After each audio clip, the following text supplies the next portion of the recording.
प्रिय विद्यार्थियों, देखो आज हम देव कवि के विषय में बताएंगे। कवि देव का विस्तृत रूप से वर्णन करेंगे कि कवि देव ने कौन कौन सी रचना लिखी थी और उनकी कौन कौन सी रचनाएं प्रसिद्ध हुई हैं और ये किस रस में इन्होंने ज़्यादातर रचना लिखी हैं, कितने ग्रंथ हैं इनकी भाषा शैली कैसी है, इसके विषय में बताएंगे। तो देखो मैं बता देता हूँ, कवि जो देव हैं इनका जो पूरा नाम है वो देवदत्त कहलाता है। कवि देव का पूरा नाम क्या है?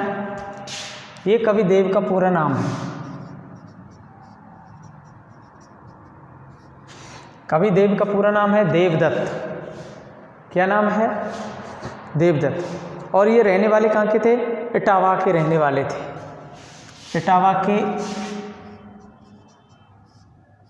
रहने वाले थे। देखो इनका जो जन्म हुआ था वह 1673 ईस्वी में हुआ था। इनका जन्म कब हुआ था?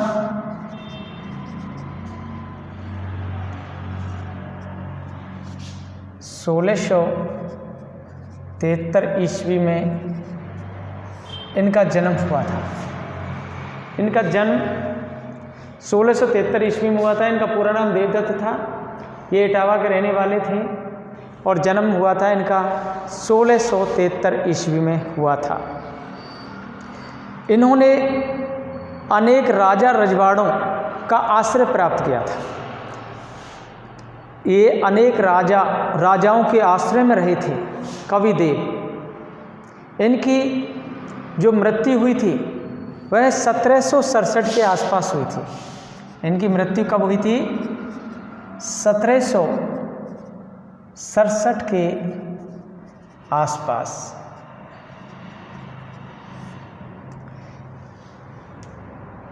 इनकी मृत्यु 1767 के आसपास हुई थी और जन्म कब हुआ था? 1673 ईस्वी।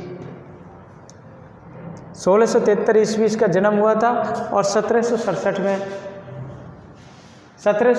में इनकी मृत्यु हुई थी। तो इस बात से आप परिचित हो गए हैं कि इनका जन्म कब हुआ था, मृत्यु कब हुई थी। तो देखो देव, जो कवि देव थे, देव को कोई अच्छा उदार आश्रयदाता नहीं मिला था। देव को कोई अच्छा आश्रयदाता नहीं मिला था। देव ने अनेक ग्रंथों की रचना भी की थी। अनेक ग्रंथों की रचना की थी जिनकी संख्या कुछ लोग 52 बताते हैं, कुछ लोग 72 बताते हैं, कुछ लोग 80 बताते हैं, अलग अलग बताते हैं। पर अभी तक इनका कोई भी ग्रंथ, मतलब केवल 15 ही ग्रंथ उपलब्ध हुए हैं। देख, कोई तो इसका 52 ग्रंथ बताता है, कोई 72 ग्रंथ बताता है, कोई 80 ग्रंथ बताता है। अब पता नहीं कितने ग्रंथ हैं, पर उपलब्ध जो ग्रंथ हैं, इन ग्रंथों की संख्या कितनी है? 15। इनके जो ग्रंथ हैं वो 15 ग्रंथ उपलब्ध हुए हैं।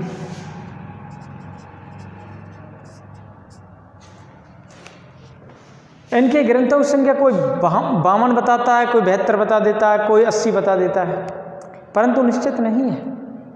जो उपलब्ध जो ग्रंथ हैं वे इनके केवल 15 प्राप्त हुए हैं। 15 हैं। कितने? 15 प्राप्त हुए हैं इनके उपलब्ध ग्रंथ।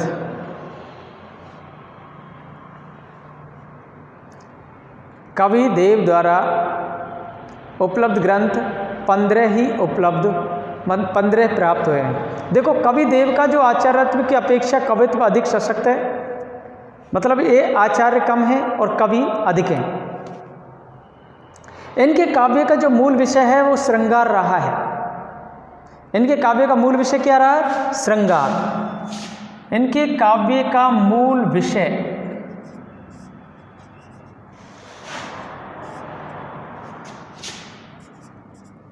श्रृंगार रहा है। इनके काव्य का जो मूल विषय है वो क्या है? श्रृंगार। श्रृंगार इनके काव्य का मूल विषय रहा है। इनकी जो रचना है उन रचनाओं में कल्पना की चारुता और अर्थ वैभव का सुंदर सामंजस्य हुआ है। कल्पना की चतुरता हुई है इनके जो ग्रंथ हैं उनमें कल्पना की चारुता है और अर्थ वैभव का एक सुंदर सामंजस्य हुआ है। और विषयानुकूल मतलब विषय के अनुकूल, विषयानुकूल शब्द चयन,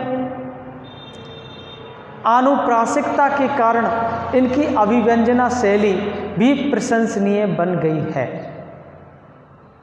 विषयानुकूल शब्द चयन रहा है, विषय के अनुकूल इनके शब्दों का चयन किया गया है, आनुप्रासिकता रही है और इसके कारण ही इसकी अभिव्यंजना जो शैली है वो सबसे अधिक प्रशंसनीय रही है इन्हीं गुणों के कारण। देखो, जो कवि देव हैं, देव की जो भाषा है वह प्रवाहपूर्ण ब्रज भाषा है। देव की भाषा कौन सी है?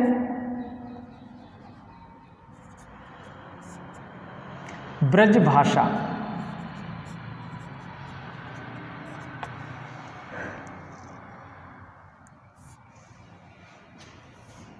देव की जो भाषा है वह ब्रज भाषा कहलाएगी और वो प्रवाहपूर्ण है। हर समय मतलब उसमें कोई रुकावट नहीं है, प्रवाहित होती रहती है। जिस प्रकार पानी का प्रवाह होता है उसी प्रकार उनकी भाषा का भी प्रवाह है। अच्छी तरह भाषा पर पूर्ण अधिकार है उनका। रीतिकाल के कवियों में ये बड़े ही प्रगल्भ और प्रतिभा संपन्न कवि थे। ये कवि किस काल के थे? ये रीतिकाल के कवि थे।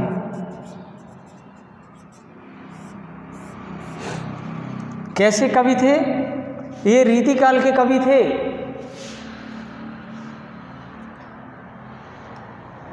जिस प्रकार कवि बिहारी रीतिकाल के थे उसी प्रकार कवि देव भी रीतिकाल के कवि माने जाते हैं। और देखो, देव बिहारी से कुछ मामलों में श्रेष्ठ हैं। देव हैं बिहारी से कुछ मामलों में श्रेष्ठ हैं। देव के रीति ग्रंथों पर मम्मट के काव्य प्रकाश, देखो मम्मट का, देव के रीति ग्रंथों पर मम्मट का काव्य प्रकाश,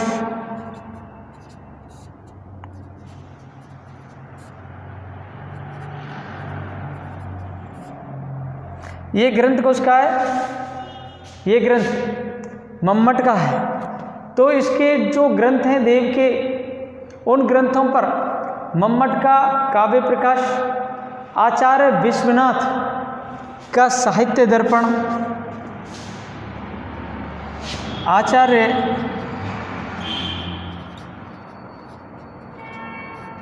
विश्वनाथ का साहित्य दर्पण,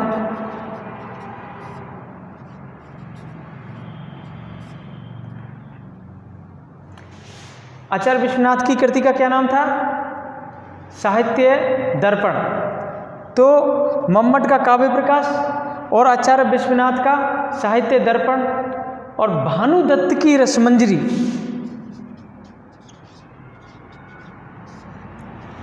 भानुदत्त की रसमंजरी और केशवदास की रसिक प्रिया, केशवदास की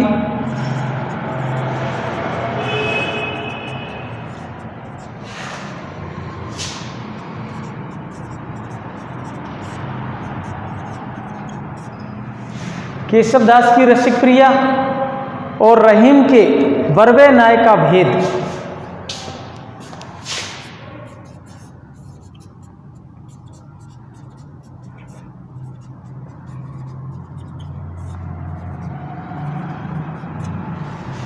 रहीम का बरबे नाय का भेद।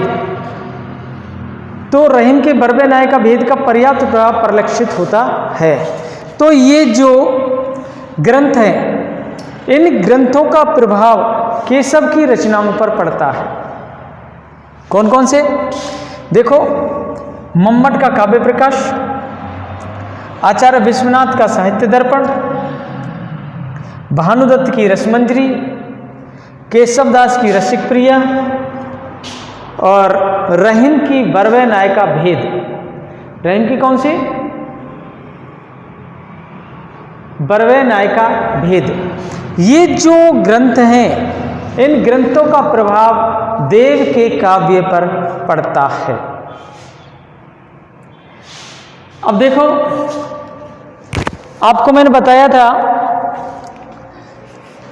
वैसे मैं एक बार इसको पूरे को कंसल्ट कर देता हूं। पूरा नाम इसका, देव का जो पूरा नाम था वो देवदत्त था। ये इटावा के रहने वाले थे। इनका जन्म 1673 ईस्वी में हुआ था। मृत्यु इनकी 1767 के आसपास हुई थी। इनके ग्रंथ कोई विद्वान तो 52 बताता, कोई 72 बताता, कोई 80 बताता है, लेकिन इनके जो उपलब्ध ग्रंथ हैं वो 15 माने गए हैं, 15 ही हैं। इनके ग्रंथों का जो मूल विषय है वो श्रृंगार माना गया है। इनकी भाषा ब्रजभाषा है और ये रीतिकाल के कवि माने जाते हैं। कैसे? रीतिकाल के कवि माने जाते हैं। इनके काव्य पर इन विद्वानों के रचनाओं का प्रभाव पड़ता है। देखो, मम्मट के काव्य प्रकाश, आचार्य विश्वनाथ का साहित्य दर्पण, भानुदत्त की रसमंजरी, केशवदास की रसिक प्रिया, रहीम की बरवे नायका भेद, इन ग्रंथों का इनके काव्य पर बहुत अधिक प्रभाव पड़ता है। तो देखो, रस क्षेत्र में देव ने छल नामक नवीन संचारी भाव की उद्भावना की। इन्होंने एक संचारी भाव और अपनाया था। आपको ये तो पता है कि संचारी भाव कुल मिलाकर के 33 होते हैं। उनमें 34वां संचारी भाव कवि देव ने निकाला था और वो 34वां संचारी भाव कौन सा था? छल। 34वां संचारी भाव देव के द्वारा छल, जो छल संचारी भाव है वो 34वां संचारी भाव है, जो कि कवि देव ने इसकी रचना, ये संचारी भाव की उद्भावना की है। और देखो, आचार्य शुक्ल के अनुसार छल का समाहार अभिहिता नामक संचारी भाव के अंतर्गत आता है। कवि देव थे, वे रसवादी आचार्य कहलाते थे। कैसे कहलाते थे? ये रसवादी आचार्य कहलाते थे।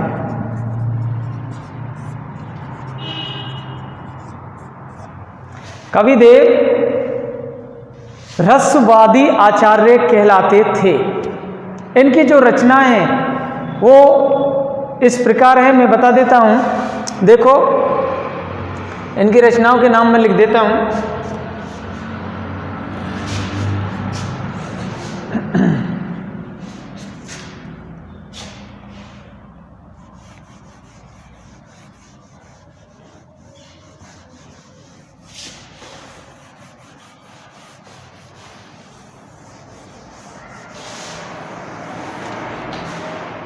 इनकी जो प्रमुख रचना है उनको बता देता हूं। भाव विलास, अष्टयाम, भवानी विलास। देखो, भाव विलास,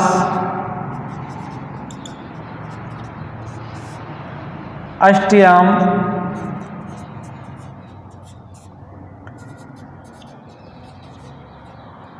भवानी विलास, इनकी रचनाएं।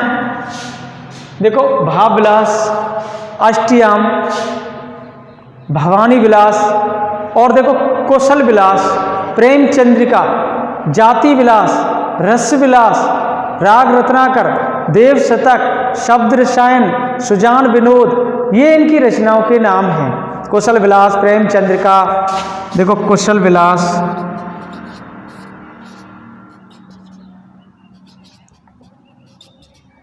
प्रेम चंद्रिका,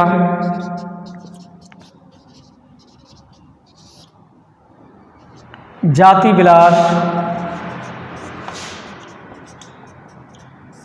इनकी रचनाओं में क्या है कि विलास शब्द अधिक आता है, क्योंकि विलासी पूर्ण इन्होंने विलासी जीवन को इन अपनी रचनाओं में उभारा है। और राग रत्नाकर है, देव शतक है, शब्द रसायन है, राग रत्नाकर, शब्द रसायन, वैसे ये मुख्य हैं। और भी सुजान विनोद है, देव माया प्रपंच है, ये भी इसकी कृतियों के नाम है। देव माया प्रपंच,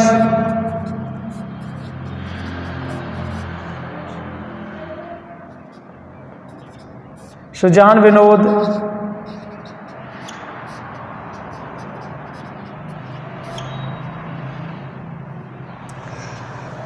इनके जो मुख्य ग्रंथ हैं ये माने गए हैं भावविलास, षष्ठ्याम, भवानी विलास, कुशल विलास, प्रेम चंद्रिका, जाति विलास, रस राग रत्नाकर, शब्द रसायन, देव माया प्रपंच, सुजान विनोद, और भी अनेक ग्रंथ इन्होंने लिखे हैं। तो इन ग्रंथों पर उनकी रचनाओं का प्रभाव पड़ता है जो मैंने अभी बताए थे, उन विद्वानों की रचनाओं का। और ये रीति काल के कवि माने जाते हैं।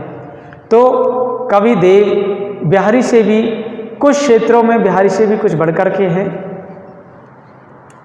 तो देखो बच्चों, ये कवि देव के विषय में मैंने विस्तृत चर्चा की है और आप कवि देव का परिचय समझ चुके हैं। धन्यवाद।